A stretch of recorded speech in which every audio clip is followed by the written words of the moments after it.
அவர் துரோணரை அம்பு மழையால் மூடினார்.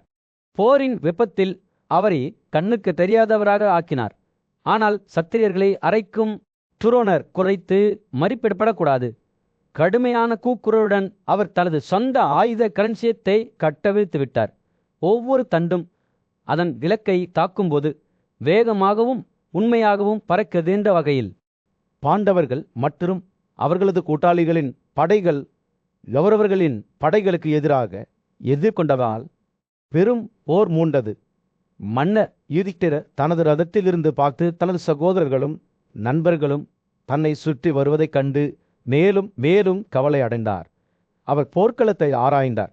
ஆனால் பால்வனா என்று அழைக்கப்படும் வலிமையான போர்வீரரான அர்ஜுனனின் அறிகுறி அல்லது விருஷ்ணி குலத்தின் அச்சமற்ற வீரரான சத்யகியின் அறிகுறி எதுவும் இல்லை. இந்த 2 மாபெரும் வீரர்களும் போரில் காணவில்லை என்பதை உணர்ந்த யுதிஷ்டிரனின் கவலை விரக்தியாக மாறியது. அவர் அர்ஜுனனின் அடிச்சோடுகளை பின்பற்ற சத்யகியை அனுப்பியிருந்தார். ஆனால் இப்போது அவர் தனது பாதுகாப்பிற்காகவும் அஞ்சினார். அவர்களில் இருவருக்கும் ஏதாவது நேர்ந்தால் அவரது நண்பர்களை பாதுகாக்க போதுமான அளவு செய்யாததற்காக உலகம் அவரை குற்றம் சாட்டும் என்பதை மன்னர் அறிந்திருந்தால் தனது சக்தி வாய்ந்த மற்றும் விசுவாசமான சகோதரரான பீமனை சத்யகி மற்றும் அர்ஜுனனை தேட அனுப்ப யுதிஷ்டிரன் முடிவு செய்தார். தன்னை பீமனின் இருப்பிடத்திற்கு அழைத்து செல்லுமாறு அவர் தனது தேரோட்டியை அழைத்தார். அவர்கள் வந்தவுடன் ராஜாவின் துக்கம் தெளிவாக தெரிந்த வசுதேவரின் சங்கிஷல் பஞ்சஜானாவின் சத்தம் கோபத்தில் வீசப்பட்டதால் தனக்கு ஒரு குழப்பமான சகுனம் கிடைத்ததாக யுதிஷ்டிரர் பீமுக்கு விளக்கினார். அர்ஜுனன் கொல்லப்பட்டிருக்க வேண்டும் என்றும் ஜனாதலனாகிய கிருஷ்ணன் சண்டையிட்டு கொண்டிருக்க வேண்டும் என்றும் ராஜா பீமனிடம் கூறினார். அர்ஜுனன் தனது சொந்த பலத்தையும் வலிமையையும் நம்பி சிந்துவின் ஆட்சியாளரை தேடி சென்றதாகவும் ஆனால் இன்னும் திரும்பி வரவில்லை என்றும் கூறினார். அர்ஜுனனின் துணிச்சல் மற்றும் வலிமை மற்றும் அவரை பாதுகாப்பாகவும் ஆரோக்கியமாகவும் பார்க்க விரும்பியதை விவைத்தபடி யுதிஷ்டிரரின் துக்கம் அதிகமாக இருந்தது. பீமசேனா தனது சகோதரரின் வார்த்தைகளை உன்னிப்பாக கேட்டு அவரது துக்கத்தின் ஆழத்தை கண்டார். அவர் சத்யகி மற்றும் அர்ஜுனனை கண்டுபிடித்து அவர்களின் பாதுகாப்பை பற்றிய செய்தியை மீண்டும் கொண்டு வருவேன் என்று யுதிஷ்டிரருக்கு உறுதியளித்தார். பீமனை அவசரப்படுத்துமாறும் 2 வீரர்களில் யாராவது காயமடைந்தார்களா அல்லது மோசமாக இருந்தார்களா என்று சொல்லுமாறும் ராஜாவின் கண்கள் கண்ணீரால் நிரம்பின. பீமசேனா புறப்பட தயாரான போது சச்சிரியும் அர்ஜுனனும் பாதுகாப்பாக இருப்பதை கண்டால் அவருக்கு தெரிவிக்க வேண்டும் என்று யுதிஷ்டிரர் அவரிடம் ஒரு செய்தியை கொடுத்தார். அவர் செய்தியை கொடுத்தபோது அது போர்க்களத்தின் குறுக்கே நீண்ட தூரம் செல்லும் வகையில் சிங்கத்தைப் போல கதிக்குமாறு அவர் தனது சகோதரரிடம் கூறினார். கனத்த இதயத்துடன் பீமன் தனது ரதத்தில் ஏறி தனது சகோதரர்களின் பாதுகாப்பை பற்றிய செய்தியை மீண்டும் கொண்டு வருவதில் உறுதியாக இருந்தார். மகா யுத்தத்தின் மத்தியில் அர்ஜுனனின் சகோதரனும் வலிமை மிக்க போர் வீரனுமான பீமன் எதிரியை எதிர்கொள்ள தயாராக இருந்தான். அவர்களின் மன்னன் யுதிஷ்டிரர் தனது இளைய சகோதரர் மற்றும் சிருஷ்வி குலத்தை சேர்ந்த திறமையான போர்வீரரான சத்யகியுடன் படைகளுடன் சேருமாறு அவருக்கு கட்டளையிட்டான். கடமை மற்றும் விசுவாச உணர்வுடன் பீமன் தனது ரதத்தில் ஏறி தனது இதயம் உறுதியுடன் புறப்பட்டார். அவர் புறப்பட தயாரான போது பாண்டவர்களின் நம்பகமான நண்பரும் கூட்டாளியுமான திருஷ்டத்யும்னா எதிரி தாக்குதல்களிலிருந்து யுதிஷ்டிரரை பாதுகாக்க பின்னால் விடப்பட்டார். பீம்சேனா அவரை நோக்கி, வலிமையான ஆயுததாரிகளே, வலிமையான கார்போர் வீரரான துரோணர் எப்படி எல்லா வகையிலும் மன்னர் யுதிஷ்டிரரை தனது அதிகாரத்தில் கைப்பற்ற எப்போதும் விழிப்புடன் இருக்கிறார் என்பது உங்களுக்கு தெரியும் என்று கூறினார். அவர் ஒரு பாதுகாவலர் என்ற தனது கடமையை கைவிட மாட்டேன் என்று திருஷ்டத்யும்னாவுக்கு உறுதியளித்தார். ஆனால் அவரது சகோதரரின் கட்டளையை பின்பற்ற வேண்டிய கட்டாயம் ஏற்பட்டது. கனத்த இதயத்துடனும் உண்பவ உணர்வுடனும் பீமன் தனது குடும்பத்தினரிடமும் நண்பர்களிடமும் விடைபெற்றார். மன்னர் யுதிஷ்டிரரே அவரை ஆசீர்வதிக்க முன்வந்தார். அவரை இறுக்கமாக தழுவி அவருக்கு நல்ல ஆசீர்வாதங்களை அறிவித்தார். பிராமணர்கள் பீம்சேனாவுக்கு மன்னிப்பு விழாக்களை நடத்தி அவருக்கு தங்கள் நல்வாழ்த்துக்களை வழங்கினர். அவர் தனது ரதத்தில் ஏறிய போது தன்னை சுற்றியுள்ள வெற்றியின் தீர்க்க தரிசனங்களால் பீமன் புத்துணர்ச்சியுடன் உணர்ந்தார். அவரது கவசங்கள் மின்னல் சூழ்ந்த வேகத்தைப் போல பிரகாசித்தன. அவரது உடல் மஞ்சள் மற்றும் சிவப்பாடுகளால் அலங்கரிக்கப்பட்டது. அவர் தனது வில்லை பிடித்து கொண்டார். முன்னால் உள்ளதை எதிர்கொள்ள தயாராக இருந்தார். அர்ஜுனனின் சங்கீரமான பன்சேஜ் அல்லாவின் சத்தம் போர்க்களத்தில் எதிரொலித்தது. அவரது இருப்பை சமிக்கை செய்தது. தனது சகோதரர் தங்கள் எதிரிகளுக்கு எதிராக கடுமையாக போராடுகிறார் என்பதை பீம்சேனா அறிந்திருந்தார். அவருடன் சேர்வதற்கான உறுதி எழுச்சியை அவர் உணர்ந்தார். ஒரு பெரிய கடனையுடன் அவர் தனது சொந்த சங்கீதத்தை ஊதி தனது படைகளை வரவழைத்த துரோணரின் படைகள் போதகரின் தலைமையில் நிழல்களிலிருந்து பீமலை எதிர்கொள்ள தயாராகின. இரு படைகளும் மற்றும் அம்புரலின் வெளியில் மோதிக்கொண்டன. பீம்சேனா அவர்களின் முன்னணியில் இருந்தார். அவர் ஒரு சிங்கத்தைப் போல முன்னேறினார். அவரது கண்கள் கோபத்தால் எரிந்தன. அவர் முன் நின்ற யானை பிரிவை குறிவைத்தார். காட்டு கடவுளின் மகன் தனது தண்டருடன் கிட்டத்தட்ட சிறிது நேரத்திலேயே தத்தளித்து கொண்டு யானைகளை எல்லா திசைகளிலும் சிதறடித்தார். காட்டில் பீதி அடைந்த விலங்குகளைப் போல அவை பயங்கரமாக அழுதன. பின்னர் பீமன் துரோணரில் பிரிவை அணுகினார். அவரது போர்க்களத்தின் குறுக்கே இடி முழக்கம் அடித்தது. உயர்ந்திருக்கும் கடலை எதிர்க்கும் கண்டம் போன்ற உயரத்தில் துரோணர் நின்றார். புன்னகையுடன் தனது நெற்றியில் பீம்சேனனை ஒரு தண்டால் அடித்தார். ஆனால் பாண்டுவின் மதன்மேல் நோக்கிய கதிர்களைக் கொண்ட சூரியனைப் போல பிரகாசமாக இருந்தார். துரோணரின் கோபத்தால் கோபமடைந்தார். பாண்டுவின் மகனான பீமன் குருக்களின் அரசனான துரியோதனின் படைக்கு எதிரான தாக்குதலை வழிநடத்திய போது சூரியன் போர்க்களத்தில் வீழ்ந்தது. நாணமும் திறமையும் கொண்ட போர்வீரரான சன்செயன் தனது போக்கை சரிபார்க்க முயன்ற போதகர் துரோணர் வீசிய அம்புகளை பீமன் சிரமமின்றி தவிர்க்கும்போது ஆர்வமுள்ள கண்களால் பார்த்து கொண்டிருந்தான். தடையின்றி பீமன் தனது கடுமையான கதனையை சிங்கத்தைப் போல காற்றில் எதிரொலிக்க செய்தார். அவர் முன்னேறி செல்லும்போது பல மன்னர்களும் பெரிய வில்லாளிகளும் அவை சூழ்ந்தனர். ஆனால் பீமன் பிடிவாதமாக இருந்தார். பிடிவாதமாக தனது வலிமையான கதையை பிடித்து கொண்டு நம்ப முடியாத பலத்துடன் அதை எதிரிகளின் எல்லைகளில் வீசினார். அதன் தாக்கத்தின் சத்தம் பூமியை உலுக்கியது. துரியோதனின் வீரர்களின் அணிகளில் அதிர்ச்சி தலைகளை அனுப்பியது. அவர்கள் பயங்கரமாக ஓடினர். அவர்களின் அழுகை போர்க்களத்தில் எதிரொலித்தது. இருப்பினும் துரோணர் அவ்வளவு எளிதில் தோற்கடிக்கப்படவில்லை. அவர் தனது அம்பு மலையால் பீமனை சோதித்தார். ஆனால் பாண்டுவின் மகன் இடைவிடாமல் இருந்தார். ஒரு பெரிய பாய்ச்சலுடன் அவர் தனது தவத்திலிருந்து குதித்து சியானத்தில் இருப்பதைப் போல கண்களை மூடிக்கொண்டு துரோணரை நோக்கி விரைந்தார். போதகரின் அம்புகள் அவர் மீது பெய்தன. ஆனால் பீமன் புயலின் இடையை சுமக்கும் காளையைப் போல அவற்றை எளிதில் சுமந்தார் போல் தீவிரமடைந்த போது பீமன் துரோணரின் ததத்தை அதன் தண்டில் பிடித்து தரையில் எறிந்தார். குரு விரைவாக மற்றொரு வெவத்தை ஏறி வரிசையின் வாயை நோக்கி ஓடினார். அவரது ஓட்டுநர் தனது குதிரைகளை முழு வேகத்தில் வலியுறுத்தினார். பீம்சேனா செய்த இந்த சாதனை பார்க்க ஆச்சரியமாக இருந்தது. தனது சகோதரனின் ரதத்தை கையில் வைத்து கொண்டு பீமன் மீண்டும் ஒருமுறை முன்னேறி சென்று மரங்களின் வரிசைகளில் மோதிக்கொண்டிருந்த சூறாவளியைப் போல சத்திரியர்களை அடித்து நொறுக்கினார். அவர் போகிற மட்டும் காம்போக பிரிவுகளை கடந்து போரில் ஈடுபட்ட சக்தி வாய்ந்த போர்வீரரான சத்சகி மீது வரும் வரை அழிவை விட்டுச் சென்றார். பீம்சேனா அருகில் வந்தபோது அவரது உள்ளங்கைகளின் சத்தம் துரியோதனின் வீரர்களின் முதுகெலும்பை நடுங்க செய்தது. அவர்கள் புலியால் தாக்கப்பட்ட மானைப் போல பயந்து ஓடினர். குந்தியின் மகன் சிந்துவின் ஆட்சியாளருக்கு எதிராக வீரத்துடன் போராடிய அர்ஜுனனை அடைவதில் உறுதியாக இருந்தார். பீமன் போர்க்காமத்தால் கர்ஜித்தபோது அவரது குரல் போர்க்களத்தில் எதிரொலித்தது.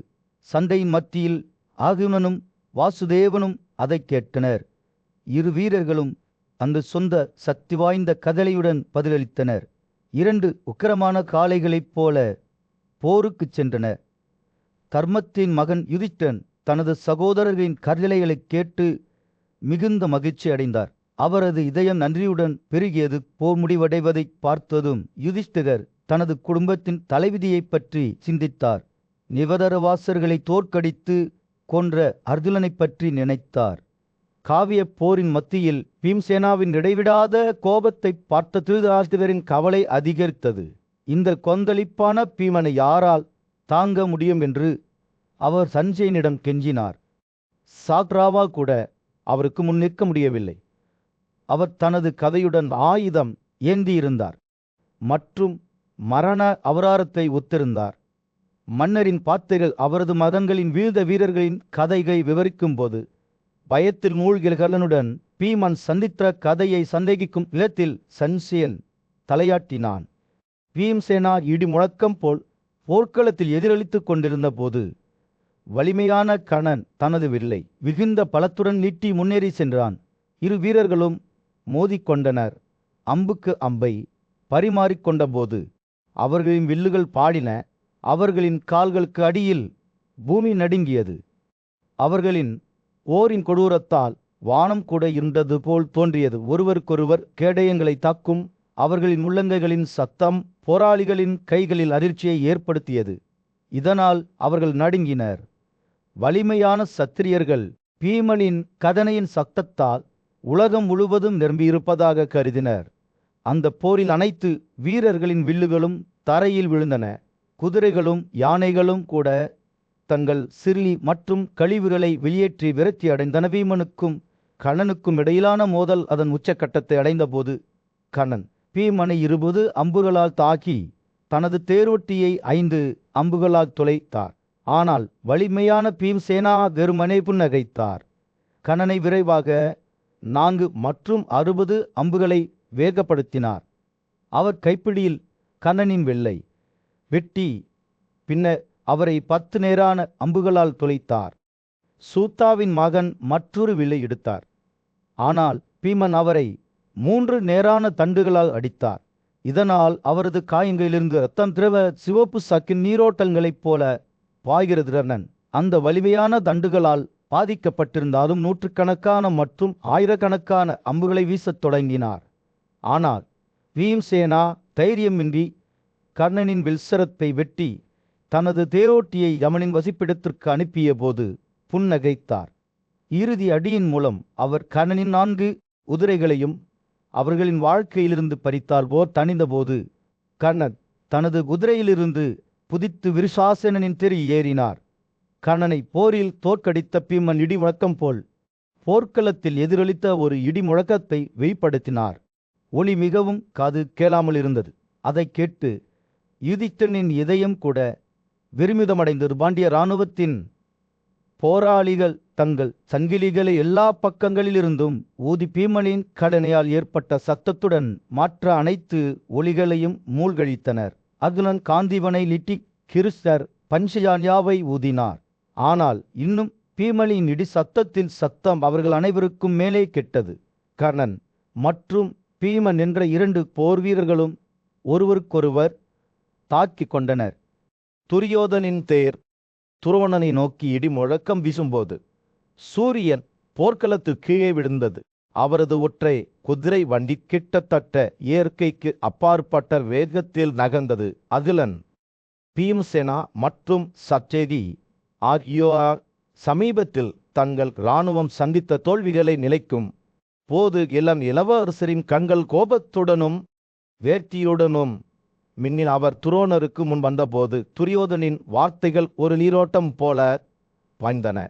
அவரது குரல் கோபத்தால் நடுங்கியது. ஓர் எதிரிகளை நசுக்குபவரே, நீங்கள் அந்த மூவரால் எப்படி தோற்கடிக்கப்பட்டிருப்பீர்கள்? மரியாதை செலுத்துபவரே, உங்கள் தோல்வி இந்த உலகில் ஒரு அதிசயம், கடலின் வறட்சி என்று அவர்கள் எதிரிகளின் கேலி செய்யும் கிசுகிசுக்களைப் பற்றி அவர் பேசினார். அவர்கள் ஆயுதங்களின் பெரிய எஜமானரான துரோணர் கூட தோற்கடிக்கப்பட்டதாக கூறிய துரோணர் தனது மகனின் கோபத்தை அமைதியாக கேட்டார். அவரது கண்கள் ஆழ்ந்த சோகத்தை பிரதிபலித்தன. கேளுங்கள் ராஜாவே என்று அவர் தொடங்கினார். அவரது குரல் அளவிடப்பட்டு வேண்டுமென்றே நான் எங்கள் நேர்மையை பற்றி அதிகம் சிந்தித்தேன். பாண்டவர்களில் 3 பெரிய போர் வீரர்கள் மட்டுமே இதுவரை எங்கள் எல்லைகளை உடைத்துள்ளனர். ஆனால் கிருஷ்ணர் மற்றும் அர்ஜுனனை நாம் எச்சரிக்கையாக இருக்க வேண்டும்.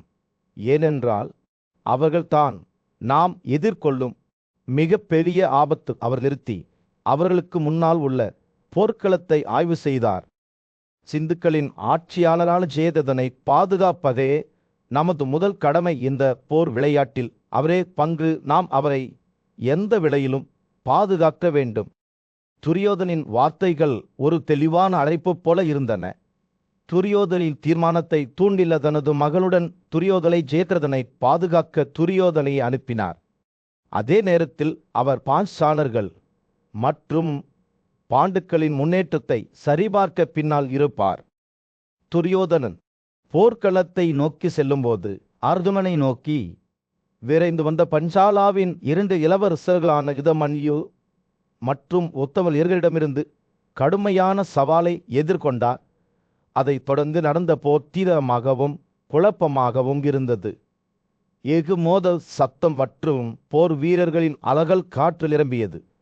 துரியோதனின் தேரோட்டி விழுந்தார்.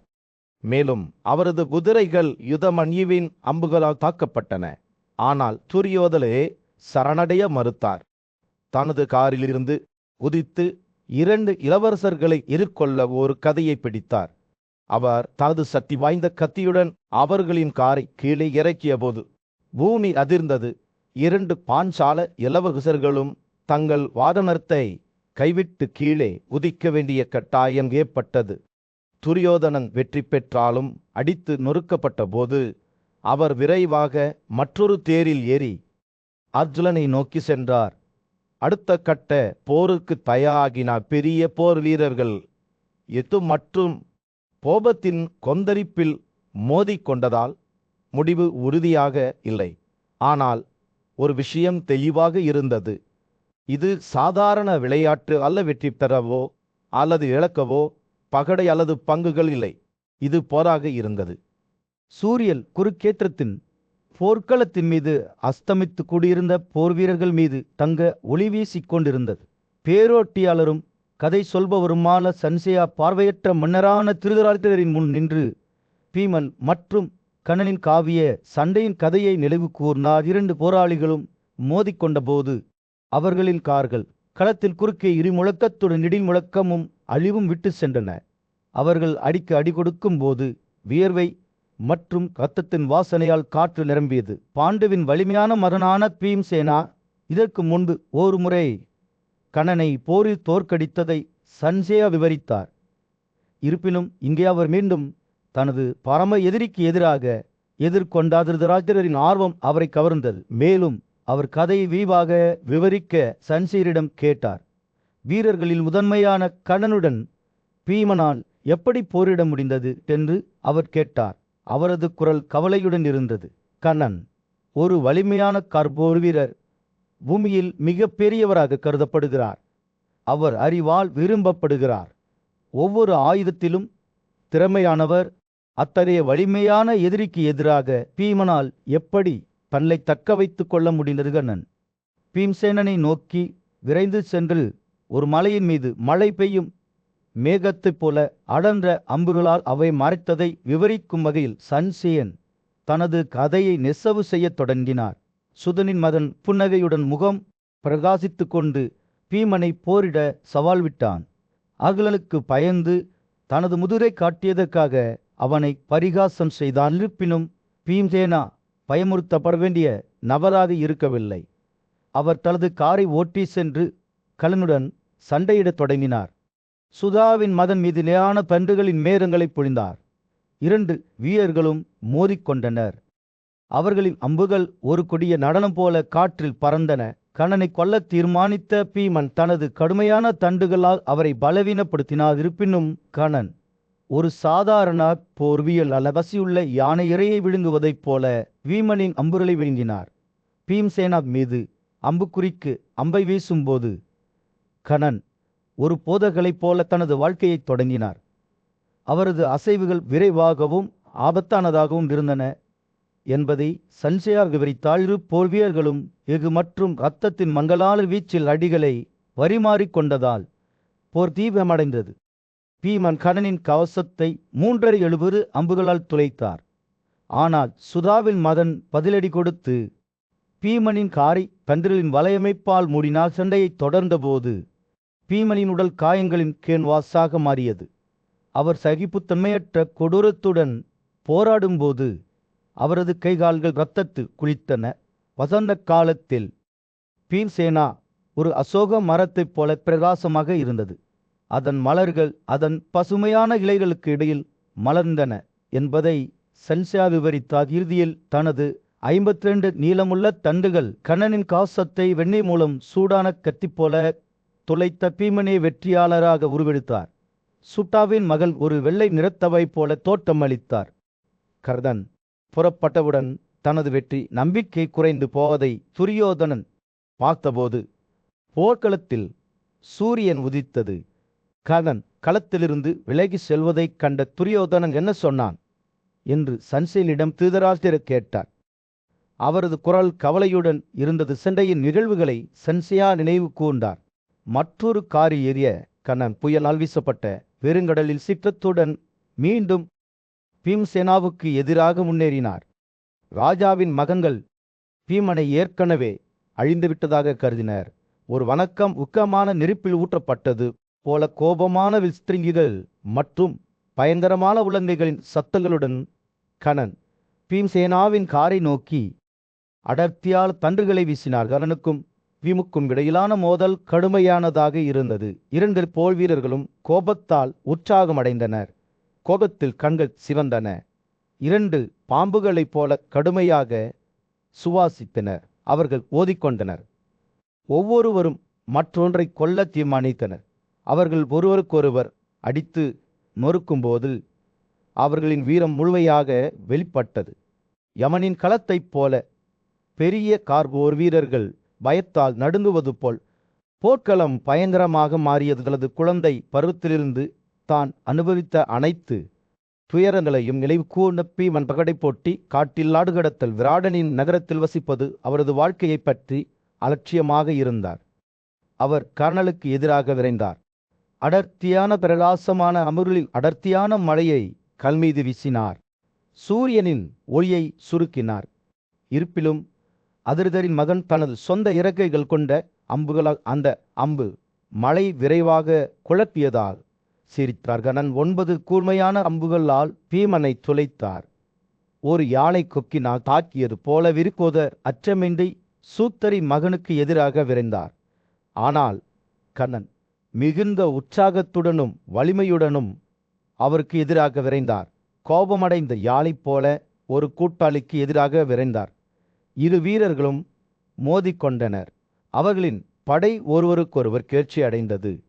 வானத்தில் வெள்ளை மற்றும் கருப்பு மேகங்களைப் போல குதிரைகள் ஒன்றிணைந்த நிறந்தவர்களின் நகரம் போல் போர்க்களம் இருட்டுவதாக இருந்தது. பெரிய கார்போர் வீரர்கள் அந்த காட்சியை பார்த்தனர். அவர்கள் ஒரு அரங்கில் ஒரு விளையாட்டின் பார்வையாளர்களைப் போல இருந்தனர். அந்த பயங்கரமான மோதலில் எந்த போர் வீரருக்கும் எந்த நன்மையும் கிடைக்கவில்லை. திருதராஷ்டிரர் மற்றும் அவரது மகனின் தீய கொள்கையின் விளைவாக அவர்கள் தங்கள் சக்தி வாய்ந்த ஆயுதங்களின் கலவையையும் மோதலையும் மட்டுமே பார்த்தனர். எதிரிகளின் 2 கொலையாளிகளும் தங்கள் தீவிரமான தண்டுகளால் ஒருவரை ஒருவர் மாய்த்து கொண்டு தங்கள் அம்பு மழையால் வேலிகின் நிரப்பினர். அவர்களின் தங்கத்தால் கலந்தரிக்கப்பட்ட அம்புகள் வேலிகின் பிரகாசமாக எரியும் விண்கற்களைப் போல தோற்றமளித்தன. இதற்கிடையில் கிருஷ்ணரும் தனன்சியாவும் கண்ணனுடன் போரில் ஈடுபட்டனர். பீமனுக்கு சுமை சுமக்க முடியாத அளவுக்கு பெரிய சுமை என்று நிலைத்தனர். கண்ணனும் பீமனும் ஒருவருக்கொருவர் அம்புகளை வீசிய போது பல யானைகள், குதிரைகள் மற்றும் மனிதர்கள் உயிர் இழப்புடன் கீழே விழுந்தனர். இதனால் திருதராஷ்டிர இராணுவத்தில் பெரும் படுகொலை ஏற்பட்டது.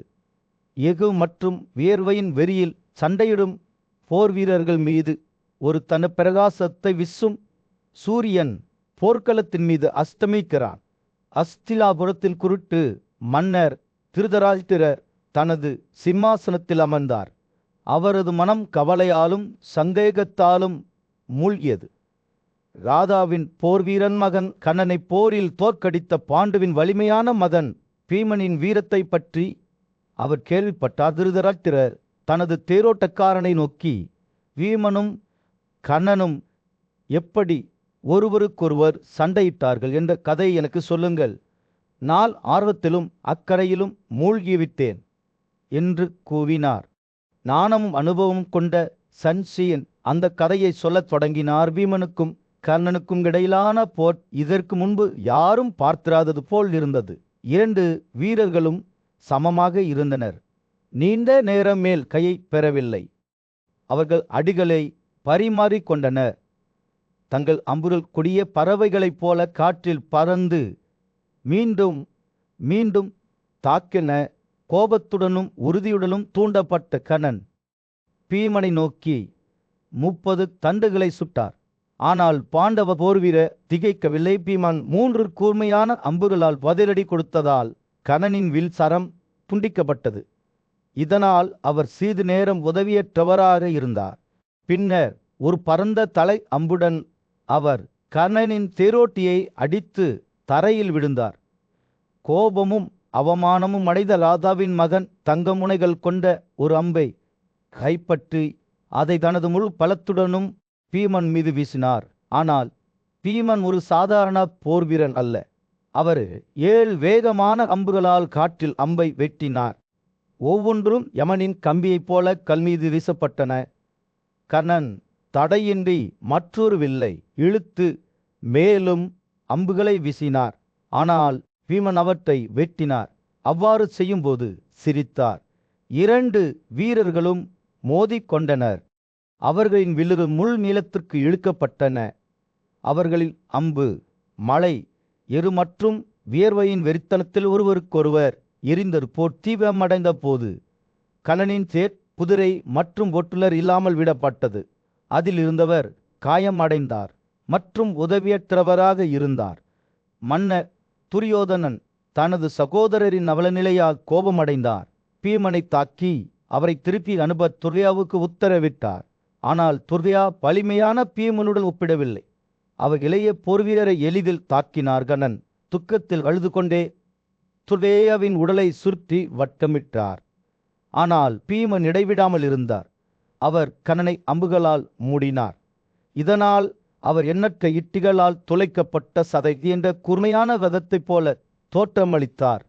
இருப்பினும் அவர் காயமடைந்தும் உதவியற்றவராகவும் இருந்த போதிலும் கர்ணன் சரணடைய மறுத்துவிட்டார். பீமனுக்கும் கர்ணனுக்கும் இடையிலான போர் வரவிருக்கும் தலைமுறைகளுக்கு நினைவு கூறப்படும்.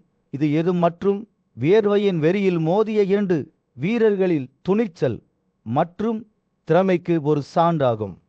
கர்ணனும் பீமனும் மீண்டும் ஒரு முறை மோதிக்கொண்ட போது சூரியன் போர்க்களத்தில் விழுந்தது. 2 போர் வீரர்களும் பயங்கரமான சண்டையில் ஈடுபடுவதை சஞ்சயா பிரமையுடன் பார்த்தார். அவர்கள் அம்புகள் ஒரு கொடியில் நளனம் போல முன்னும் பின்னுமாக அறந்தன. கர்ணன் தனது ரதத்தில் ஏறி தண்டுகளின் மழையால் பீமனை தாக்கினார். அவரது குரல் காற்றில் எதிரொலித்தது.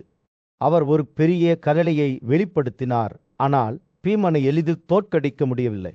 10 நேரான அம்புகளால் அவர் கர்ணனின் மார்பில் துளைத்தார். பின்னர் மேலும் 20 அம்புகளை துரத்தினார். மீண்டும் உண்மையான நேரத்தை தாக்கினார்.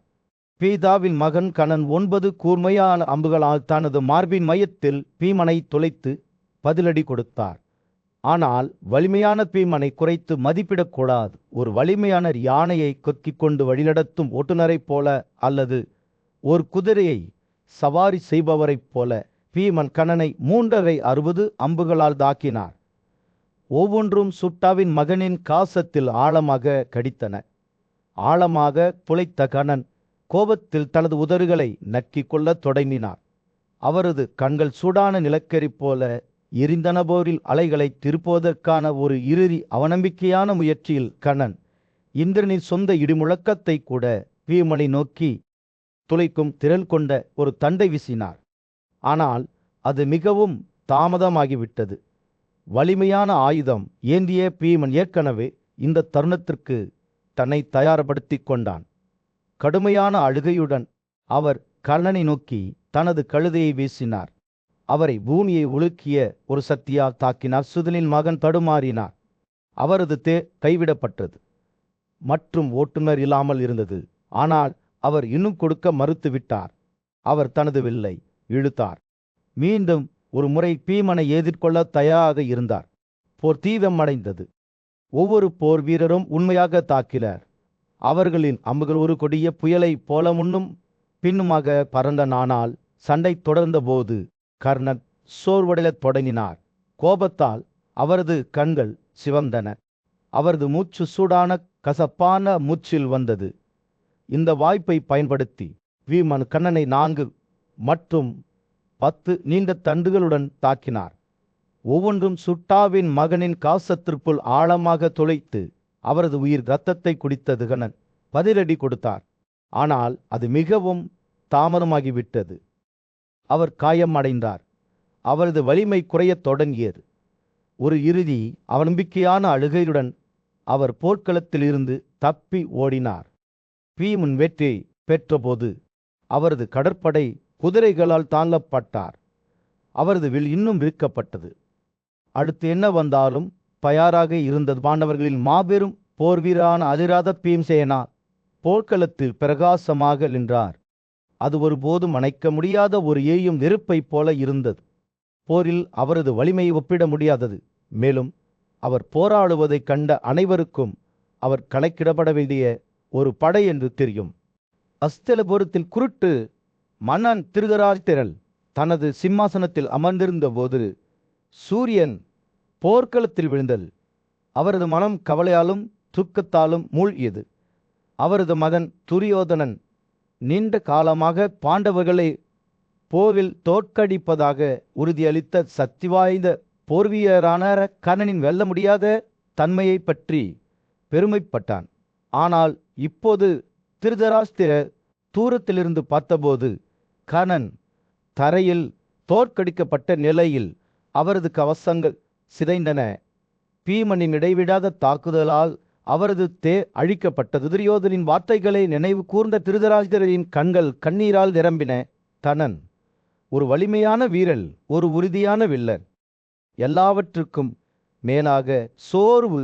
அந்த வாசுசேனா என் கூட்டாளியாக இருந்தால் கடவுள்கள் எனக்கு ஒரு போட்டியாக இருக்க மாட்டார்கள்.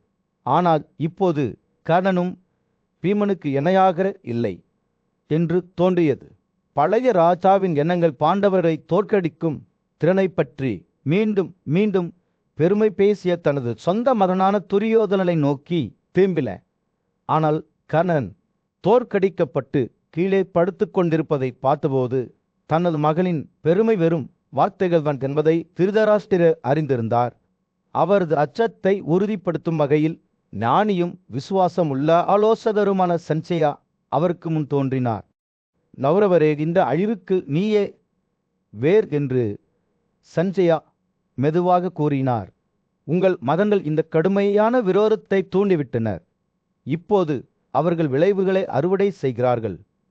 சஞ்சயா போரின் நிகழ்வுகளை விவரிக்கும் போது திருதராஷ்டிரர் கேட்டார். அவரது 5 மகன்கள் பீமனுக்கு எதிராக எவ்வாறு குற்றம் சாட்டினர். ஆனால் வலிமையான போர் வீரரின் அம்புகளால் விரைவாக அனுப்பப்பட்டனர். கர்ணன் தனது துணிச்சலான முயற்சிகள் இருந்தபோதிலும் பீமனின் கொடூரத்தை தாங்க முடியவில்லை. சஞ்சயன் பேசுகையில் தனது சொந்த மகன்கள் ஒவ்வொன்றாக விழுவதை திருதராஷ்டிரர் திகிலுடன் பார்த்தார். துர்மல்ஜனா, துலகா, துர்மாதா, துலரா மற்றும் ஜெயா அவர்கள் அனைவரும் வெய்ய வில்லன்கள். ஆனால் பீம்சேனாவின் கோபத்திற்கு எந்த போட்டியும் இல்லை. அவர்களின் உடல்கள் போர்க்களத்தில் சிதறிக் கிடந்தன. அவர்களின் கவசங்கள் சிதைந்தன. அவர்களின் தேரோட்டிகள் கொல்லப்பட்டனர். ஒரு காலத்தில் வெல்ல முடியாததாக தோன்றிய சக்தி வாய்ந்த போர்வீரரான கர்ணன் இப்போது தனது சகோதரர்கள் விழுந்தபோது திகைப்புடன் பார்த்தா. தனது சொந்த மகன்கள் தங்கள் வீழ்ச்சியை கொண்டு வந்து விட்டதை உணர்ந்த அந்த முதிய மன்னனின் இதயம் துக்கத்தில் மூழ்கியது. துரியோதனனின் பெருமைகள் வெறும் வார்த்தைகள்தான். இப்போது அவர்கள் தங்கள் ஆணவத்திற்கு விலை கொடுக்க வேண்டியிருக்கும். போர் தீவிரமடைந்த போது திருதராஷ்டிரர் தனது மகளின் தலைவிதியை அனைத்தும் முத்திரையிடப்பட்டதாக அறிந்தார். கடவுள்களே அவருக்கு எதிராக திரும்பியதாக தோன்றியது. பீமனின் கோபம் குறைந்து வருவதற்கான அறிகுறிகளை காட்டவில்லை. இந்த படுகொலையின் மத்தியில் சஞ்சயாவின் வார்த்தைகள் திருதராஷ்டிரரின் இதயத்தை ஆழமாக வெட்டுகின்றன. ஓ கௌரவனே, நீயே இந்த அழிவுக்கு வேறு. வயதான மன்னர் தனது மகனின் செயல்களை அறிந்திருந்தார். சஞ்சயன் பிரமிப்புடன் பார்த்து கொண்டிருந்த போது சூரியன் போர்க்கோளாறு நிறைந்த நிலப்பரப்பில் கீழே விழுந்தது. யுதித்திரனின் மரங்களின் உயிரற்ற உடல்களை அவர் முன் கிடத்தினார். கனலின் அசைக்க முடியாத கோபத்தால் அவர்களின் இளமை வீரியம் அணைந்தது.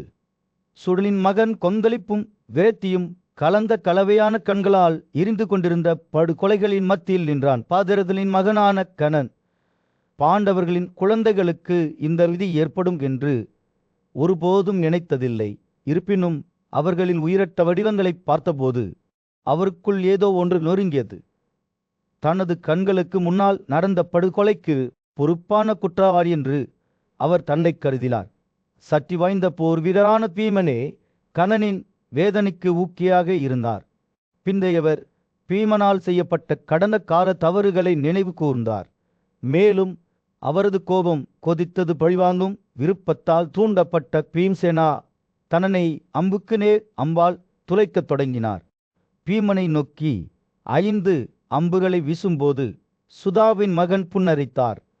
அதைத் தொடர்ந்து 70 அம்புகள் ஒவ்வொன்றும் கல் மீது வீசப்பட்டு தங்கை இறக்கைகளுடன் பொருத்தப்பட்டன. தலையின்றி வீகோதரர் தனது தாக்குதலை தொடர்ந்தார். கண்ணனை 5 கூர்மையான அம்புகளால் முக்கிய இடங்களில் துளைத்தார். ஒரு தைரியமான நடவடிக்கையில் பீமன் கண்ணனின் வில்லை அகலமான தலை அம்பால் பெட்டினார். கோபமடைந்த கண்ணன் மற்றொரு வில்லை எடுத்து தனது அம்புகளால் பீம்சேனாவை எல்லா பக்கங்களிலும் மறைத்தார். ஆனால் பீமனை குறைத்து மதிப்பிட முடியாது. ஒரு சிரிப்புடன் அவர் கண்ணனின் குதிரைகளையும் தேரொட்டியாளரையும் கொன்றார். பின்னர் சுத்தரின் மகனை மீண்டும் ஒரு முறை வெட்டினார். பீமன் தனது அம்புகளால் அடித்தபோது தங்கத்தால் அலங்கரிக்கப்பட்ட உரத்த குச்சியின் வில் கண்ணனின் கையிலிருந்து விழுந்தது. சக்தி வாய்ந்த கார்போர் வீரன் கண்ணன் தனது ரதத்திலிருந்து இறங்கி பீம்சேனா மீது ஒரு கத்தியால் எறிந்தார். ஆனால் பிந்தையவர் தனது அம்புகளால் அதன் தாக்கத்தை எதிர்த்தார். சஞ்சயா அந்த காட்சியை ஆச்சரியத்துடன் பார்த்தார். பாண்டுவின் மகன் கண்ணனை நோக்கி 1000 அம்புகளை வீசி தனது உயிரை மாய்த்து கொள்ள முயன்றார். இருப்பினும் சுதாவின் மகன் பொறுமையை நிரூபித்து பீமனின் காசத்தை தனது அம்புகளால் வெட்டினார். தீவிரமடைந்தது. 2 போல் வீரர்களும் மோதிக்கொண்டனர். பீம்சேனா கண்ணனை நோக்கி 9 நேரான தண்டுகளை வீசி அவரது அன்சல் கோட் மற்றும் வலது கையை துளைத்தார். சூத்தாவின் மகன் தப்பி ஓடத் திரும்பினார். ஆனால் துரியோதனின் வார்த்தைகள் பாண்டுவின் மற்ற மகன்களை போட்டியில் சேருமாறு வலியுறுத்தியது. சிட்டா ஓ சிட்டா சார் சிட்டா சார்சன் சிட்டராயுத சீட்டரன் ஆகியோர் பீம்சேனாவை நோக்கி விரைந்தனர். ஆனால் அவர் ஒவ்வொருவரையும் ஒரு அம்பு கொண்டு வீழ்த்தினார். தனது சகோதரர்கள் கொல்லப்படுவதைக் கண்ட கண்ணனின் கண்களில் கண்ணீர் வழிந்தோடியது. விதுரனின் வார்த்தைகளை நினைவு கூர்ந்து மற்றொரு ரதத்தில் ஏறி மீண்டும் ஒரு முறை பீமனுக்கு எதிராக முன்னேறினார். 2 வீரர்களும் மோதிக்கொண்டனர். அவர்களின் அம்புகள் கல் மீது வீசப்பட்டு தங்க இறக்கைகளால் பளபளப்பாக இருந்தன. போர்க்களத்தில் சூரியன் ஆக்கியது குழப்பத்தின் மீது ஒரு தங்க பிரகாசத்தை செலுத்தியது. கர்ணன் அவரது கண்கள் தானரத்தைப் போல எரிந்து கொண்டிருந்தன. கடுமையான அழுதலுடன் முன்னேறி சென்றன. பாண்டுவின் மகனான பீமனை நோக்கி அம்புக்கு நேர் அம்பை அவிழ்த்தபோது அவரது வில் அதன் கொடிய பாடலை பாடுகிறது. காற்று தண்டுகளின் சுழற்சியால் நிரம்பியது. ஒவ்வொன்றும் மயில் இறகுகள் மற்றும் தந்தை இறக்கைகளால் முன்கூட்டியே மீண்டும் மீண்டும் தாக்கியது. கண்ணனின் கொடுமைக்கு துணையாமல் பீமன் உறுதியாக நின்று கொண்டிருந்தான். தன் எதிரியின் மீது அம்புக்கு நேர் அம்பை வீசியபோது தன் வில்லை எதிர்த்து பாடினான். 2 வீரர்களும் மோதிக்கொண்டனர். அவர்களின் வில்லுகள் இறுக்கமாக கட்டப்பட்டிருந்தன. கண்கள் கடுமையான பார்வையில் மூடப்பட்டிருந்தன. போர் மூண்டது. மோதும் எது சத்தம் மற்றும் அம்புகளின் சுழல் காற்று நிரம்பியது. கண்ணன் தொடர்ந்து பீமனின் உடலில் அம்புக்கு அம்பை ஊற்றிய போது பாண்டுவின் மகன் சோர்வடையத் தொடங்கினார். ஆனால் அவர் அடிபலிய மறுத்ததால் அவரது ஆத்திரமும் உறுதியும் அவரை முன்னோக்கி விரட்டியடித்தது. ஒரு பெரிய ககனையுடன் அவர் கண்ணனை நோக்கி தன்னை தானே செலுத்திக் கொண்டார். அவரது வில் அதன் இறுதி குறிப்புகளை பாடி 9 அம்புகளை விரைவாக அடுப்படுத்து வீசியது. கர்ணன் பின்வாங்கினார். அவரது கவசங்கள் நொறுங்கின. அவரது வலிமை குறைந்து கொண்டே வந்தது. பீமன் தனக்கு சாதகமாக மேலும் 20 அம்புகளை வீசினார். அவை கர்ணனின் உடலை கொடிய பூச்சிரலின் கூட்டத்தைப் போல துளைத்தன. சூத்திரரின் மகன் கீழே விழுந்தார். அவரது ஒரு காலத்தில் பெருமைமிக்க வடிவும் இப்போது உடைந்து ஒருங்கியது ருசி படர்ந்தபோது பீமன் வெற்றியாளாக நின்றார். அவரது நெஞ்சு கடின உழைப்பால் நிரம்பி விளைந்தது. அவரது போர்வீரர்கள் அவரை உற்சாகப்படுத்தினர். அவர்களின் குரல்கள் போர்க்களம் முழுவதும் எதிரொலித்தன. ஆனால் குருக்களின் மன்னரான துரியோதனன் தனது மகனின் தோல்வியால் அசைந்து போகவில்லை. பாண்டுவின் மகனுக்கு எதிராக கர்ணனை பாதுகாக்க அவர் தனது படைகளை அணிதிரட்டினார். துரியோதனின் சகோதரர்களில் 7 பேர் பீமனை நோக்கி ஒரு அம்புக்கு பின் ஒரு அம்பை வீசும்போது தங்கள் வில்கள் ஒன்றாத பாடி முன்னே ஓடினர். ஆனால் பாண்டுவின் மகன் உறுதியாக நின்று தனது வில்லை ஒரு கடுமையான அழுகையுடன் இழுத்து 7 அம்புகளை சுட்டார். அது அவரது எதிரிகளின் மார்பில் சூடான நிலக்கரி போல துளைத்தது. துரியோதனின் சகோதரர்கள் ஒவ்வொன்றாக விழுந்தனர். அவர்களின் உடல்கள் யானையால் விழுந்த மரங்களைப் போல தரையில் விழுந்தன. பீமனின் அன்பான நண்பரான விட்டனா அவர்களுடன் இருந்தார். பாண்டுவின் மகன் அவருக்காக துக்கமடைந்தார். ஆனால் ஒரு கணம் மட்டுமே போரில் தனது எதிரிகளை கொல்வதாக சபதம் செய்தார். அதை அவர் தனது கடமையாக கருதினார். போர் தொடங்கிய போது மன்னர் யுதிஷ்டிரர் தூரத்திலிருந்து பார்த்தார். பீமனின் வெற்றியைக் கண்டு அவரது இதயம் மகிழ்ச்சியால் நிரம்பியது. ஆனால் துரியோதனன் துக்கத்தில் மூழ்கிவிட்டான். இந்த தருணத்திற்கு வழிவகுத்த கடந்த கால வார்த்தைகள் மற்றும் செயல்களின் நினைவுகளால் அவரது மனம் ஓடுகிறது. தனது மகன்களின் அழிவுக்கு தான் காரணம் என்று அவருக்கு தெரியும். அதை அவரால் தாண்ட முடியவில்லை. மன்னருக்கு அறிவார்ந்த ஆலோசகராக இருந்த விதுரா அவரை சமாதானத்தை நோக்கி வற்புறுத்த முயன்றார். ஆனால் அது மிகவும் தாமதமாகிவிட்டது. போர் அவர்கள் அனைவரையும் விழுங்கிவிட்டது. இப்போது ஒருவர் மட்டுமே. மன்னர் திருதராஷ்டிரர் தனது சிம்மாசனத்தில் அமர்ந்திருந்தபோது அவரது முகம் கவலையால் பொறிக்கப்பட்டிருந்தது. அவர் தனது தேரோட்டியான சுலாவையும் அதற்கு முன்னால் நின்ற அவரது ஆலோசகர் சஞ்சயாவையும் படைத்தார். ஓ சுலாவே, ஓ சஞ்சியே, துக்கத்தால் கனத்த அவரது குரல் எங்களுக்கு ஏற்பட்டுள்ள இந்த பயங்கரமான விளைவு எனது சொந்த தீய கொள்கையின் விளைவாகும் என்று நான் அஞ்சுகிறேன். கடந்த காலம் உண்மையில் போய்விட்டது என்று நான் விளைத்தேன். ஆனால் இப்போது எனது செயல்களின் விளைவுகளை நான் காண்கிறேன். சின்சேன் தலை குனிந்து தன் கண்களை தளர்த்தி கொண்டான். உண்மையில் ராஜாவே, போர் உக்கமடைந்து உங்கள் முட்டாள்தனத்தால் தூண்டப்பட்டது. கர்ணனும் பீமனும் 2 வலிமையான போர் வீரர்களும் நிலத்தின் மீது கட்டவிழ்த்து விடப்பட்ட 2 சூறாவளிகளைப் போல ஒருவருக்கொருவர் தொடர்ந்து மோதுகிறார்கள். அவர்களின் அம்புகள் வானத்தில் பறக்கின்றன. தங்கத்தால் சேகுகள் மற்றும் கல்லில் வெட்டப்படுகின்றன. அவை மரணத்தின் பாதையை விட்டு செல்கின்ற. சில்வியா பேசுகையில் இந்த பேரழிவில் ராஜாவின் எண்ணங்கள் அவரது பங்கை நோக்கி திரும்பியது. கடந்த காலம் உண்மையில் போய்விட்டது என்று அவர் ஒரு காலத்தில் நினைத்தார். ஆனால் இப்போது அவர் தனது வழிகளின் பிழையை கண்டார். சொல்லுங்கள் சென்ஷியார் என்று அவர் கூறினார். அவரது குரல் ஒரு கிசுகிசுக்கு மேல். இப்போது நான் என்ன நடவடிக்கை எடுக்க முடியும்? நான் அமைதியாக இருக்கிறேன்.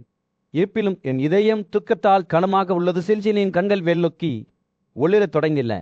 கர்ணனும் பீமனும் அந்த 2 ரைட்டான்களும் பூமியின் மீது தள்ளல் கோபத்தை கட்டவிழ்த்து விடுகிற மழை மேகங்களைப் போல தங்கள் அம்புகளை ஒருவருக்கொருவர் ஊற்றிக்கொண்டே இருக்கிறார்கள்.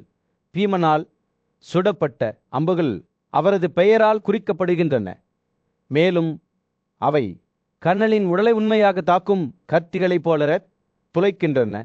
இருப்பினும் கர்ணன் தனது சொந்த தண்டுகளால் பதிலடி கொடுக்கிறார்.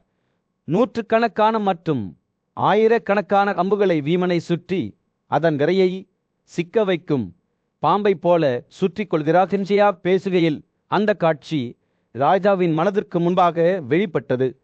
போர்க்களத்தின் குழப்பம் வீரர்கள் தரையில் வீழ்ந்தபோது அவர்களின் அலறல் இடைவிடாத அம்புகளின் தாக்குதலால் அவர்களின் உடல்கள் உடைந்து போனது ஆகியவற்றை அவர் பார்த்தார்.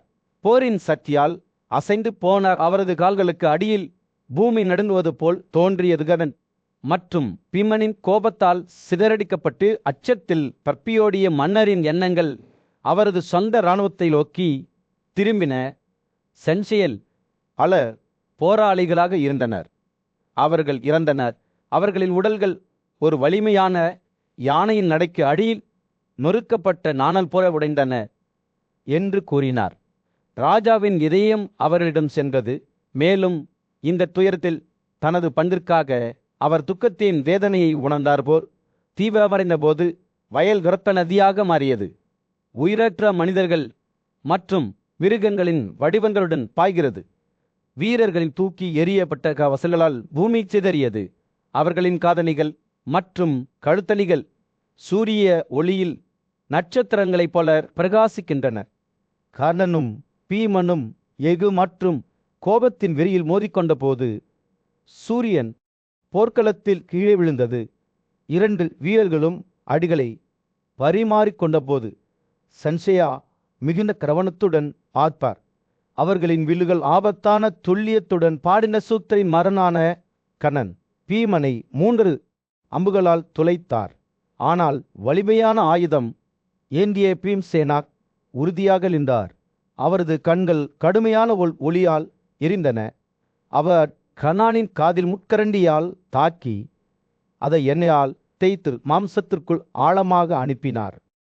கர்ணனின் காதை அலங்கரித்த அழகான தந்த காதணியை அதன் மூளைகளிலிருந்து பீழ்த்து வானத்திலிருந்து விழும் நட்சத்திரத்தைப் போல தரையில் விழுந்தார். பீமனின் கோபம் கர்ணனை நோக்கி 10 நீளமான தண்டுகளை சுட்டபோது மட்டுமே அதிகரித்தது.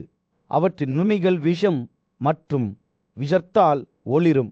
அவை கர்ணனின் நெற்றியில் பாம்புகள் நுழைவதைப் போல துளையிட்டன. சூட்டாவின் மகன் பிரகாசமாக தோன்றினார். அவரது புருவம் தாமரை தொட்டியால் சுழப்பட்டது. ஆனால் பீமனின் அம்புகள் அவற்றின் அடையாளத்தை விட்டு சென்ற. கர்ணனின் கோபம் இப்போது உச்சத்தில் இருந்தது. அவர் பீம்சேனாவின் ரதத்தை நோக்கி தன்னை தூக்கி எறிந்தார். அவரது வில் ஆபத்தான துல்லியத்துடன் பாடுகிறது. அவர் கழுறுகளின் இறகுகளால் சேகுகள் கொண்ட 100 தண்டுகளை சுட்டார். அவற்றின் முனைகள் தங்கம் மற்றும் நெருப்பால் ஒளிரும். வானத்தில் பறக்கும் அம்புகளின் சத்தத்தால் காற்று நிரம்பியது. கேன்றின் கோரஸ் போல இருப்பினும் பீமன் உறுதியாக நின்றான். கர்ணனை நோக்கி திருப்பி சுட்டபோது அவரது கண்கள் கோபத்தால் எரிந்தன. சூரியனின் ஒளியை இருட்பிடிப்பதாக தோன்றிய கடுமையான அம்புகளால் அவர் மீது மழை பொழிந்தார். அவர்களின் வில்லுகள் சரியான இணக்கத்துடன் பாடின. அவற்றில் அம்புகள் நடுவானில் 2 பெரிய புயல்கள் நேருக்கு நேர் சந்திப்பது போல் மோதினவோ தீவிரமடைந்தது. ஒவ்வொரு போர் வீரரும் வலிமை மற்றும் வலிமையின் வெளிப்பாட்டில் மற்றவர்களை முறியடிக்க முயன்றனர். கர்ணனின் வில் அதன் பட்டத்திற்கு இழுக்கப்பட்டது. அவரது கை தசைகள் சக்தியுடன் சுழன்று கொண்டிருந்தன. அவர் அம்புக்கு பிறகு அம்பை வீசினார். பீமனின் சொந்த வில் பதிலுக்கு பாடினார். அதன் தந்தத்தால் அலங்கரிக்கப்பட்ட தன்று மின்னல் போல ஒளிரும். அவர்களின் அம்புகள் நடுவானில் மோதி கொண்டன. இதனால் திப்பொறிகள் வானத்தையே பற்ற வைப்பதாக தோன்றியது. அவர்களின் உலங்கைகள் தங்கள் தொடைகளில் அடிக்கும் சத்தம், அவர்களின் வில்சகன்களின் சுழற்சி மற்றும் அவர்களின் தேர் சக்கரங்களின் சத்தத்தால் காற்று நிரம்பியது. கர்ணனும் பீமனும் ஒருவருக்கொருவர் கட்டவிழ்த்துவிட்ட வலிமையையும் கோபத்தையும் வெளிப்படுத்தியதால் போராளிகள் சண்டையிடுவதை நிறுத்தினர். வான முனிவர்கள், சித்தர்கள் மற்றும் காந்தவர்கள் பிரமிப்புடன் பார்த்தனர். 2 வீரர்களையும் சிறந்தது சிறந்தது என்ற கூக்குரல்களுடன் பாராட்டினர். விற்றாதாரர்கள் அவர்கள் மீது மழை பொழிந்தனர். அவர்களின் இதழ்கள் சிறிய நடன கலைஞர்களைப் போல காற்றில் நடனமாடினர். இருப்பினும் தெய்வீக தயரின் இந்த காட்சி இருந்த போதிலும் கர்ணனும் பீமனும் தொடர்ந்து அடிகளை பரிமாறிக்கொண்டனர். அவர்களின் கோபம் இடைவிடாமல் இருந்தது. இறுதியில் பீமன் தான். போர்க்களத்தில் பரந்த பரப்பளவில் சூரியன் உதயமாகவில்லை. அப்போது திருதராஷ்டிரரின் கவலைகள் அவரது இதயத்தில் கசக்கத் தொடங்கின. முந்தைய நாள் நடந்த போரின் நிகழ்வுகளை விவரிக்கிற தனது நம்பகமான தேரோட்டியாளரும் கதை சொல்பவருமான சஞ்சயாவை அவர் கிடைத்தார்ச்சேனே, என் புகழ் புரைந்து கொண்டே வருகிறது என்று பதட்டமான குரலில் பேசிய திருதராஷ்டிரன், என் போர்வீரர்களில் பலர் வீழ்ந்துவிட்டனர். காலம் எனக்கு எதிராக திரும்பிவிட்டது. என்பது நான் அஞ்சுகிறேன். கோபத்தால் தூண்டப்பட்ட தனஞ்சயன் துரோணனின் மகனும் கர்ணனும் பாதுகாப்பது போல் நமது பாதுகாப்பை மீறிவிட்டார். கிருஷர் மற்றும் பீவனுடன் இணைந்திருப்பதால் அவரது வலிமை ஒப்பிட முடியாதது. திருதராஷ்டிரரின் வார்த்தைகள் ஆழமான முன்கணிப்பு உணர்வை கொண்டிருப்பதை அறிந்த சென்சியா அனுதாபத்துடன் தலை சாய்த்தார். சென்சியா, எனக்கு சொல்லுங்கள், திருதராஷ்டிரா தொடர்ந்தார். போர் எப்படி நடந்தது? தனன்சியா, எங்கள் வரிசையில் நுழைந்ததை கேள்விப்பட்டேன். உலர்ந்த புல்லை வீங்கும் உக்கமான நெருப்பைப் போல என் இதயம் துக்கத்தில் மூழ்கியுள்ளது. கர்ணனின் அம்புகளால் காயமடைந்த போதிலும் தைரியமாக களத்திற்குள் நுழைந்த பீமனின் கதையை சென்சியா விவரிக்கத் தொடங்கினார். அவர் பேசும்போது காட்சி தெளிவாக விரிவாக வெளிப்பட்டது. பீமனின் கதனைகள் போர்க்களத்தின் குறுக்கே எதிரொலிக்கின்றன. அவரது வலிமையான வில் கோதுமை வழியாக ஒரு கத்தியைப் போல எங்கள் கோடுகளை வெட்டுகிறது. இதோ ராஜாவே என்று சஞ்சயன் சொன்னான். மனிதர்களில் முதன்மையானவனாகிய பீமன் வெளியைப் போல வெண்மையான குதிரைகளால் இழுக்கப்பட்ட தனது காருடன் நமது படை மையப்பகுதிக்குள் நுழைந்தான். கோடை காலத்தின் இறுதியில் மேகங்களைப் போல கதித்து எதிர்கால சூரியனைப் போல எரிந்து தனது வலிமையான வில்லால் நமது வீரர்களை கொல்லத் தொடங்கினார். சென்சியன் பேசுகையில் பீமனின் உருவமும் அவரது வில் அதன் கொடிய பாடலை பாடுவதும் திருதராஷ்டிரரின் கண்களுக்கு முன்னால் உயிருடன் தோன்றியது. சத்திரியை சவால் செய்ய துணிந்த சிந்து நாட்டை சேர்ந்த கடுமையான போர்வீரரான ஆலமுஷாவின் கதையை கேட்கும்போது ராஜாவின் கவலைகள் ஆழமடைந்த 2 போர்வீரர்களும் போர் வீரத்தின் அற்புதமான காட்சியில் மோதிக்கொண்டனர். அவர்களின் வில் பாடுவது மற்றும் வானத்தில் பறக்கும் அம்புகள் அலமுஷா சத்திரியை 10 அம்புகளால் துளைத்ததை சன்சியா விவரித்தார். ஆனால் சினியின் பேரன் அவர்கள் தன்னை அடைவதற்கு முன்பு தனது சொந்த தண்டுகளால் அவற்றை வெட்டினார். போர் தீவிரமடைந்த போது திருதராஷ்டிரரின் கவலை அதிகரித்தது. தனஞ்சயனுக்கும் அவரது கூட்டாளிகளுக்கும் இணையாக அவரது வீரர்கள் இல்லை என்பதை அவர் அறிந்திருந்தார். சர்த்தேகி எப்படி ஆலமுஷாவின் குதிரைகளை 4 வேகமான அம்புகளால் கொண்டார், பின்னர் அகலமான தலை அம்பால் ராஜாவின் தலையை வெட்டினார் என்பதை விவரிக்கும் கதையை சன்சியன் தொடர்ந்து விவரித்தார். சக்தி வாய்ந்த போர்வீரரான சத்திரியின் உருவம் போருக்கு செல்வது, அவரது வில் அதன் கொடிய பாடலை பாடுவது திருதராஷ்டிரரின் உருவத்தில் அன்னை தேடுவது போல் தோன்றியது. சன்சியல் பிரமிப்புடன் பார்த்து கொண்டிருந்தபோது சூரியன் போர்க்களத்தில் விழுந்தது. அவர்களில் பொற்காப்பு உயரமாக இருந்த கிரிகர்த்தாக்கள் சூர்சேனாக்களின் வலிமையான போர்வீரான சத்திரியை சூழ்ந்து கொண்டனர். ஒரு சூறாவளி போல அவர் கௌரவ இராணுவத்தின் இதயத்திற்குள் நுழைந்தார். அவரது அசைவுகள் வேகமாகவும் சகிப்புத்தன்மையுடனும் இருந்த சென்சியா அதை விவரித்தபடி சத்திரி போர்க்களத்தில் குறுக்கே நடனமாடிய போது ஒரு சிங்கத்தின் விளையாட்டுத்தனமான நடை போன்றவர் எதிரிகளுக்கு பிறகு எதிரிகளை எளிதில் தோற்கடித்தார். கோபத்தில் அவர்களின் முகங்கள் முறுக்கப்பட்ட திகர்த்தா போர் வீரர்கள் அவருக்கு பொருந்தவில்லை. அவர்கள் காற்றினால் வீசப்பட்ட இலைகளைப் போல அவருக்கு முன் ஓடினர். ஆனால் சச்சையின் பயணம் அதோடு முடிந்துவிடவில்லை. அவரது கவசங்கள் நொறுங்கி சோர்வடைந்தன. ஆனால் அவரது ஆவி உடைக்கப்படாமல் இருந்தது. அவர் இளைஞர்கள் வழியாக தனது வழியில் போராடினார். அது வெறும் தடையாக இருப்பதைப் போல அவர்களின் பீவை கடந்தார். இப்போது அவர் பீதாவின் மகன் தனஞ்சயரின் முகத்தை அழுகினார். சத்தியகி அருகில் வந்தபோது தெய்வீர கிறிஸ்தரான கேசவன் துணிச்சலான போர்வீரரை போற்றி பெருமூச்சுடன் குரல் எழுப்பினார். பார்த்தே என்று கூவினான். உன்னை பின்தொடர்ந்து உன்னை எதிர்த்து பின்தொடர்ந்து வருவான். உன்னை எதிர்த்து போராட துணிந்த அனைவரையும் தோற்கடித்த மனிதர்கள் ஒரு காலையும் சீடனும் இவன் தான். ஆனால் தனஞ்சயரின் வெளிப்பாடு மகிழ்ச்சியாக இருக்கவில்லை. அவரது புருவம் கவலையில் மூழ்கியது. அவர் கேசவனிடம் அமைதியான தொனியில் பேசினார். இந்த சத்தியகி ராஜாவை பாதுகாத்திருக்க வேண்டும் என்று அவர் கூறினார். அவரது குரல் சந்தேகத்தால் கனமாக இருந்தது. அவர் ஏன் யுதிஷ்டிரரை விட்டு என்னை பின்தொடர்ந்தார் மன்னர், இப்போது துரோணரின் கருணையில் இருக்கிற ராதனஞ்சயரின் வார்த்தைகள் ஒரு நதியைப் போல ஆய்ந்தோடிய போது கேசவன் கவனமாக கேட்டான். ஜெயத்ரதன் இன்னும் சோம்பேறித்தனமாக போரின் போது சத்யகியை நெருங்கி வந்த புரீசரவாஸ் பற்றி சொன்னான். சத்யகியை பற்றி என்ன என்று கவலையுடன் குரல் கேட்டது. அவர் சோர்வாக இருக்கிறார். அவரது ஆயுதங்கள் சோர்வடைந்து விட்டன. அவரது குதிரைகள் சோர்வடைந்து விட்டல். சூரியல் அடிவானத்து தொங்கிக் கொண்டிருந்தது.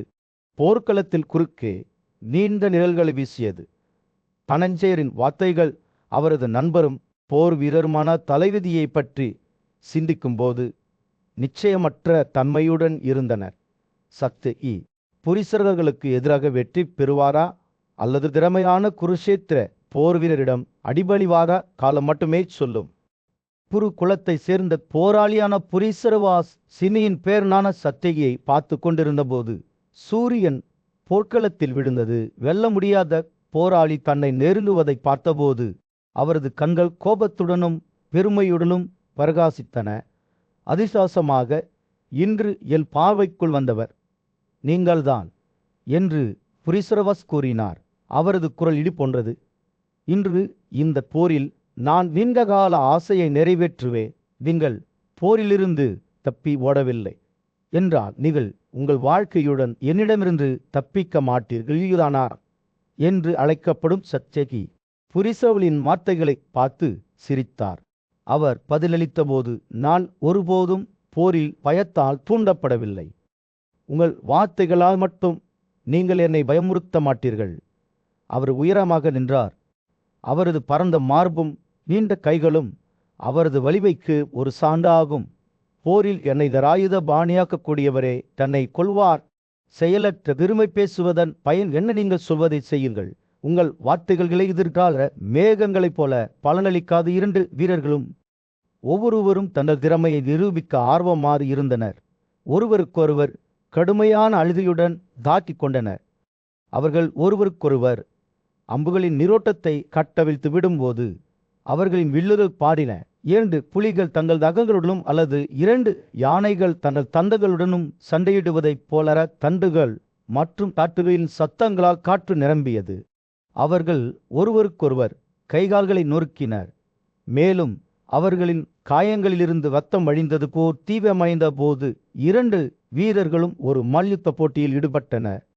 அவர்கள் கைகளை ஒரு கடுமையான போராட்டத்தில் பூட்டினர். அவர்கள் அடிகளை பரிமாறிக்கொண்ட போது அவர்களின் திறமை தெளிவாக தெரிந்தது. அவர்களில் அசைவுகள் வேகமாகவும் சுறுசுறுப்பாகவும் இருந்தன. மோதும் காசத்தின் ஒலிகள் மற்றும் முணுமுணுக்கும் முயற்சிகள் காற்றை வேப்பில இடி ஒரு மலை மார்பின் மீது மோதியது போலிந்த 2 புகழ்பெற்ற போர் வீரர்களும் மோதிக்கொண்டதை தர்தாராஷ்டிரர்கள் மகிழ்ச்சியுடன் பார்த்தனர். புரிசவாக்களும் சத்யகியும் வெளிப்படுத்திய வியத்தை கண்டு அவர்களின் இதயங்கள் பெருமிதம் கொண்டன. அவர்கள் யானை மந்தைகளின் 2 தலைவர்களைப் போல போராடினர். ஒவ்வொருவரும் வெற்றி பெற தீர்மானித்தனர். அவர்களின் ஆயுதங்கள் தீர்ந்து விட்டதால் தெய்வீக போர் வீரரான வாசுதேவ அதுவிடம் வந்து, இதோவோ அனைத்து வில்லன்களில் முதன்மையான சத்யகி போரில் ஈடுபட்டுள்ளார். அவரது தேர்ந்தது. பாண்டுவின் மகனே, உங்கள் பாதையை பின்பற்றி அவர் பாரத படைக்குள் நுழைந்துள்ளார். புரிசரவாக்களுக்கும் சத்யகிக்கும் இடையிலான போர் ஒரு கண்கொள்ளான காட்சியாக இருந்தது. ஒவ்வொருவரும் தன் வலிமையை நிரூபிக்க தீர்மானித்த பெரும் வலிமை கொண்ட 2 போர் வீரர்கள். அவர்களின் அசைவுகள் வேகமாகவும் சுறுசுறுப்பாகவும் இருந்தன. 2 காளைகளைப் போல கொம்புகள் போரில் பூட்டப்பட்டிருந்தன.